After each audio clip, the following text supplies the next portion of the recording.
British history until 1783, the year the United States was founded, by the way.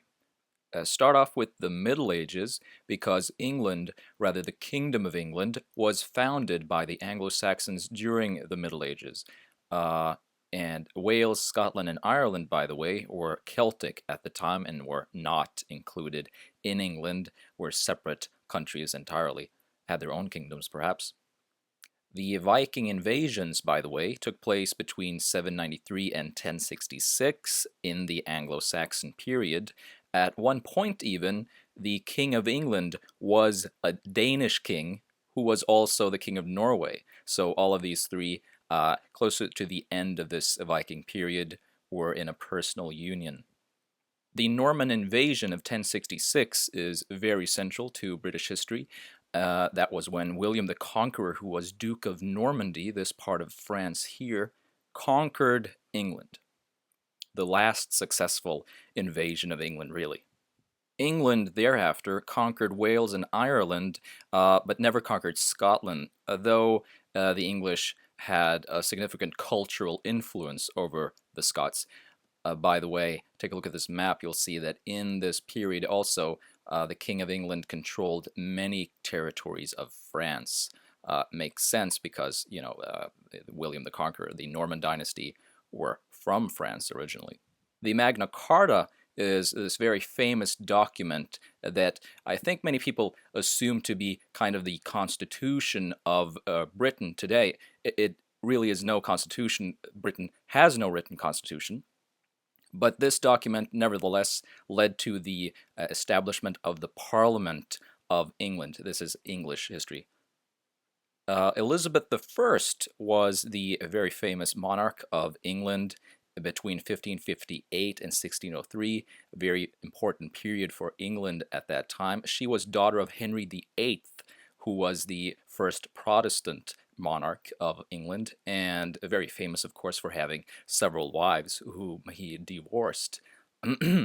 Anyway, she was one of the daughters of Henry VIII, his second daughter. He had no sons. The Royal Navy, during the rule of Elizabeth I, beat the Spanish Armada in 1588, and that sort of marks the beginning of the English Empire, I would say, with its very powerful Royal Navy. Parliamentary democracy is truly one of the important things that Britain has given the world, and it's a complicated history, so make sure you understand this.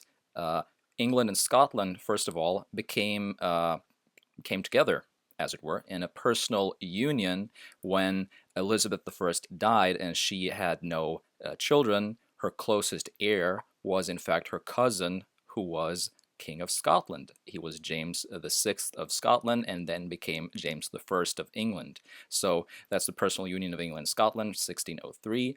The Civil War in England and basically Scotland and Ireland as well was this very terrible war that lasted for quite a few years between Parliament and the king. So a civil war there.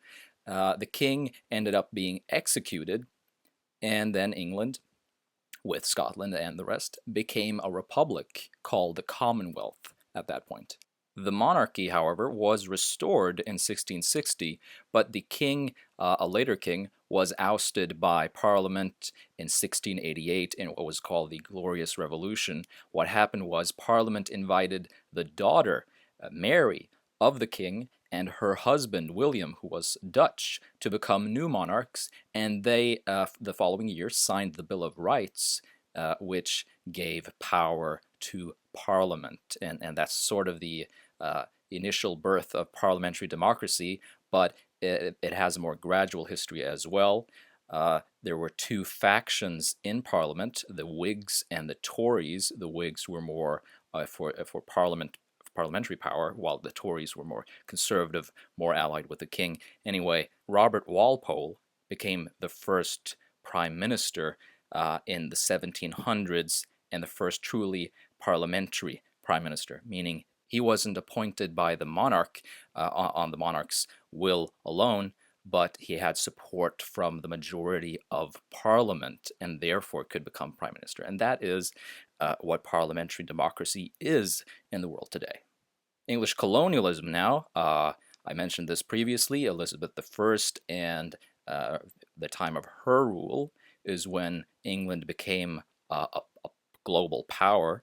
The first colony was Newfoundland, actually. That's an island off of Canada, off the coast of Canada, in 1583. And Elizabeth also founded the East India Company in 1600 to start a very slow, gradual colonization of India.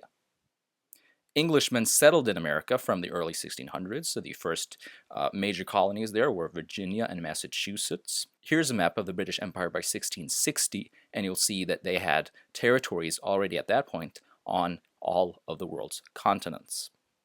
England and Scotland finally merged into the Kingdom of Great Britain in 1707.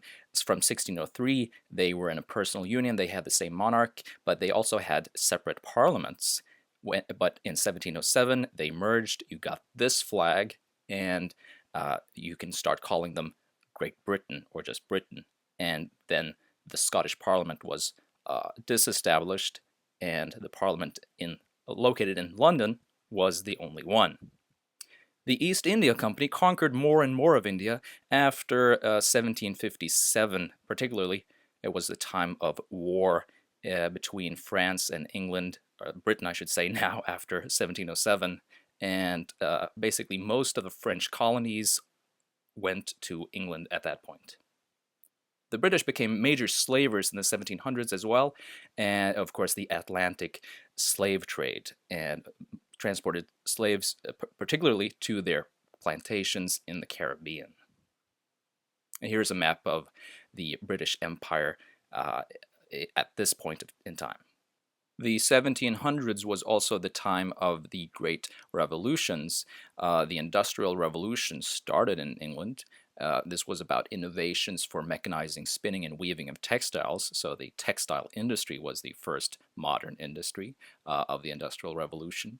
The first water-powered textile factory, for instance, was from 1771, so you get sort of a time frame here. James Watt, very famous for his steam engine. He didn't invent the first steam engine, but he did make it more efficient, and that was in 1775, which also was the start of the American Revolution. What you need to know here shortly, in a few words here, Britain levied new taxes on the American colonies to pay for the 7 Years' War, which was fought between Britain and France, among other places in North America. But this phrase you can see here, no taxation without representation, sort of encapsulates the sentiment of the American colonists that at this point in time they felt it was unfair for them to have to pay taxes when they didn't have an opportunity to send people to represent them in this is a picture of the House of Commons and Parliament in London. A map that shows you the extent of the British rule in North America, by the way. The Boston Tea Party was in 1773. This is central to the beginning of the American Revolution and the American Revolutionary War, which is really what we mean when we say American Revolution, I guess, was between 1775 and 1783 when Britain finally recognized the United States as a country of its own.